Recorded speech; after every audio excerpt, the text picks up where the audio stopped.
যুক্তরাষ্ট্রের নিউ ইয়র্কে John F Kennedy আন্তর্জাতিক বিমানবন্দরে জাতীয় নাগরিক পার্টির সদস্য সচিব আখতার হোসেনের ওপর ডিম নিক্ষেপের ঘটনায় এক প্রবাসীকে আটক করেছে নিউ ইয়র্ক পুলিশ।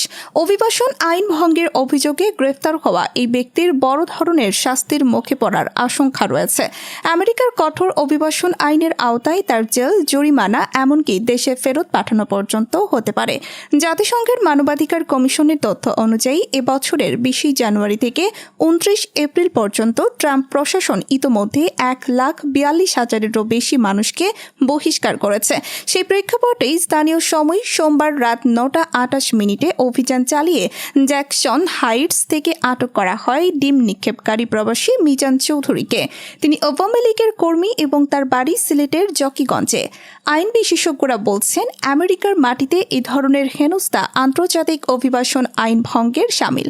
দেশটির বিচার বিভাগ স্পষ্ট জানিয়ে দিয়েছে, যে কোনো বিদেশি ভিসাধারীর সামান্যতম আইন লঙ্ঘনও শাস্তিযোগ্য অপরাধ।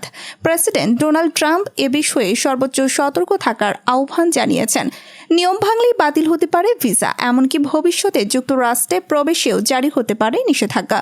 ইমিগ্রেশন অ্যান্ড ন্যাশনালিটি অ্যাক্ট অনুযায়ী আদালতে দোষ প্রমাণিত হলে অভিযুক্তের 15 দিন থেকে 1 বছর পর্যন্ত কারাদণ্ড হতে পারে।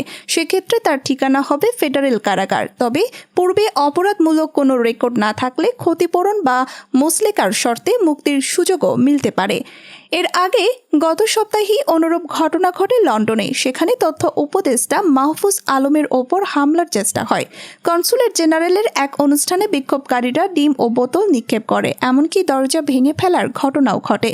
যুক্তরাজ্যের আইন অনুযায়ী এ ধরনের অপরাধে জরিমানা। এখন প্রশ্ন একটাই, ক্ষমা প্রার্থনা করে কি তিনি থামাতে পারবেন সমালোচনার ঝড়, নাকি সামনে অপেক্ষা করছে আরও বড় কোনো সংকট?